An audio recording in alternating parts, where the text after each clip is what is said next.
What's up, guys? It's Otsu, and this is my New York Regionals recap video, semi-recap. So yesterday I went to the New York Regionals. It was in Long Island, New York. For me, I'm from Maryland, so it took about 4.5 hours to get there. And yeah, it was really long. I'm not used to driving on trips for that long, but yeah. So yesterday I went 5-2. There was 7 rounds of Swiss, and I lost in the final round. I lost in the first and the last round of Swiss. And losing the first round, like, I knew that I had a really good feeling that I probably wouldn't make top 8, even if I had won all out. And so I ended up getting like 20th after the second loss. But even the person that beat me, he didn't make top 8 either. He got like 10th place. So I really think even if I had won, I probably wouldn't have made the top cut. And so I was using Spectral Duke with the new brake ride, Gancelot. It is pretty good, pretty insane, like on turns where you get it off. And I'll give you guys a deck profile of that in a little bit. And so just show you some of the stuff that I got in the, your swag bag. So it's a little advertisings for the new sets, and then for Y Schwartz, and then for the new game they debuted or premiered at the New York Regional, Future Card Buddy Fight. So it looks like Digimon to me. It looks like old school Digimon. So they actually gave us a promo card. It's in Japanese. So I'm not sure why they gave the Japanese one, because the Buddy Fight is supposed to be simultaneous release in both languages, for English and Japanese. So I have no idea what it says, but it looks like there's a date there, 2014, so some kind of promo that ends. And the back of the card is actually like somewhat textured, so it's kind of like an SP card, but I'm not sure why they went ahead and did that for the backs, because 99% of the time people play with sleeves, but the game is geared towards kids, and kids don't know any better, so they tend to play cards without sleeves, so I don't know. Here's my badge. So thought I got a pretty sweet number, 007. And I was in the red block. So in the New York, since it was so huge, there was like 460 people, they split it into 2 blocks. There was a red block and a blue block. And for each block, after 7 rounds, they cut the top 8 in each block. So in a sense, it was the top 16. And then when they got to the last top 2 in each block, they faced the first in the red block and blue block first players, and then the second place in each block faced each other. And got a deck box, 2013 World Championship deck box. So I haven't put it together, obviously, but sometime. And then these are the promos you could get. So as most people know, at Vanguard Regionals, if you get knocked out early, you're able to do what's called free fights, and then if you play enough matches, you get free promos. So last year, Regionals, it was Sphere Magus and something else. I can't remember, but I don't think it was important.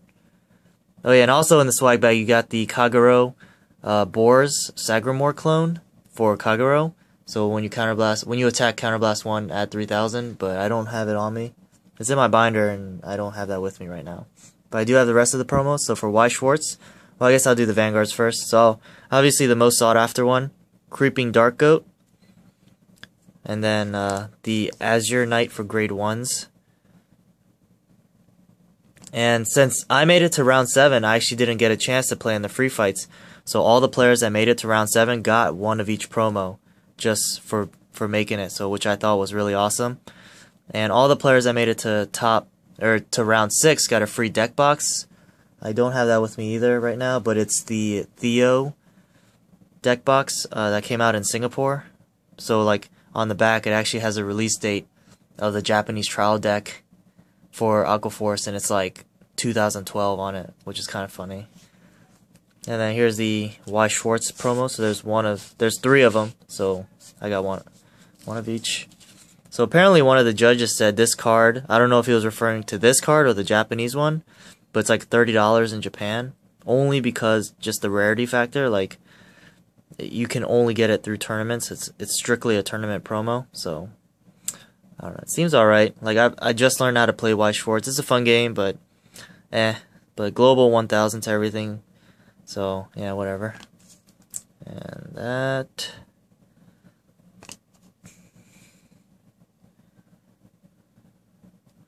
So yeah, like I said, I lost my first match, and then I made it. I won every match after that, all the way up to round 7. So I'm actually not going to recap my tournament experience because I already did for my buddy ZachZag.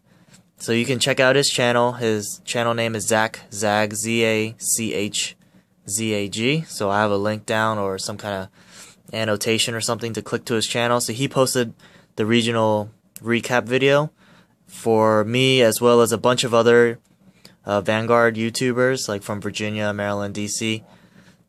And so you get to see a lot of their stories of their matches. But to finish this video, I will just go ahead and show the deck profile for what I used.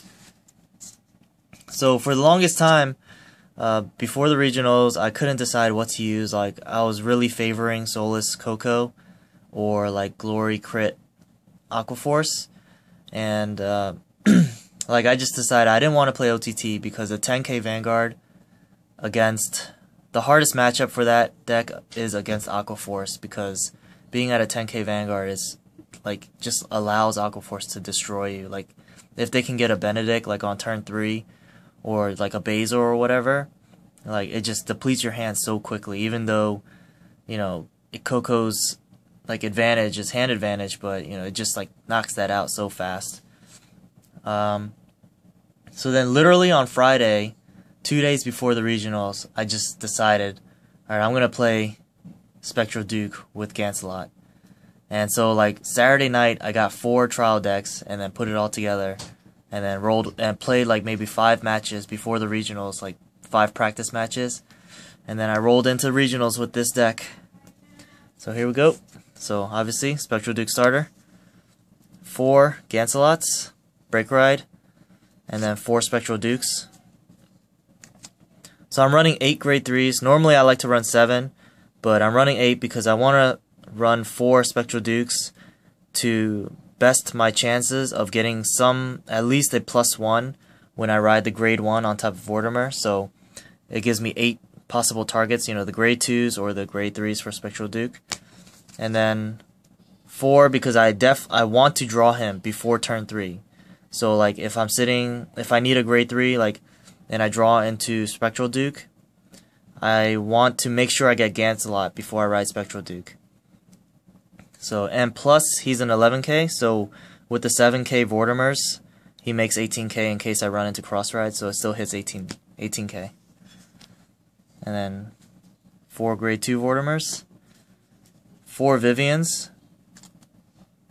So I wanted to run 4 because I really need her for the advantage for Spectral Duke, because if I make the ride chain for Spectral Duke and I'm holding a Gancelot and a Spectral Duke in my hand, I'm actually not going to play the Spectral Duke to finish the ride chain combo. I'm going to play the Gancelot so that I can you know, set myself up for the break ride later on in the game to finish the game. So since I don't get the complete +1, like complete +3 or whatever it is for Spectral Duke, Vivian's give me the best chance for free cards that I can use with Spectral Duke's ability. And also, like, I play 4 so to better my chances to have it on turn 2, because usually early in the game people don't want to guard and deplete their hand, so they'll, like, a lot of times they'll let Vivian hit. And also, if I do get Spectral Duke's ride chain off and I top deck a card, there's a good chance I'll top deck a Vivian in so I can get another attack in. And then 3 Bowmains, so that gave me 11 grade 2s. And Bowmains, you know, just because 10k is good. With the vanillas, it hits 18.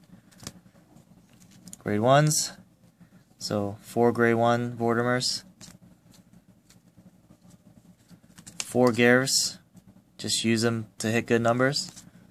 4 perfect guards, because Every deck needs 99% of decks. You got to run 4 perfect cards, especially now that we're entering the age of break rides. And then 2 Disciple of Pain. This is the self-damager. So obviously you can't use this in combo with the break ride, but I found that even if you're at 4 damage already, I want to use this to put myself at 5, because in case I get a heal trigger when I have Spectral Duke, it won't heal me out of 4 damage, and then when I return to damage, I'm back to 3 damage. So like tempo swing or momentum swing, these type of cards can cause is like really huge. And if I don't get the break ride and I'm sitting at a Spectral Duke, and I'm at 3 damage, then I can go ahead and play it to get myself limit break. So these cards can be really, really clutch at times. And, you know, of course, for returning triggers back to your deck. And then trigger lineup, so 8 crits, and then 4 draw, and 4 heal. So I forgot to put in the Liberator heal trigger in my deck, and I didn't feel like switching it out while I was making my deck list, but that Liberator heal trigger looks sweet. So yeah, so that's what deck I rolled with. So yeah, I ended up going 5-2. Didn't make the top, but even if I had gone 6-1, probably still wouldn't have made top 8. So like I said, if you're interested in what all my matchups were, I go through each one of them on ZachZag's video. So check out his channel. It's just ZachZag, ZachZag. I'll put a link down in the description. And yep, so don't worry. Also, don't worry, my giveaway video, I have not forgotten it. I still have the box. Don't worry. I'm not scamming people or anything. I've just been super lazy lately, and yeah, just not really much else. So that video will come out. So do not worry. All right, thanks for watching. See you next time.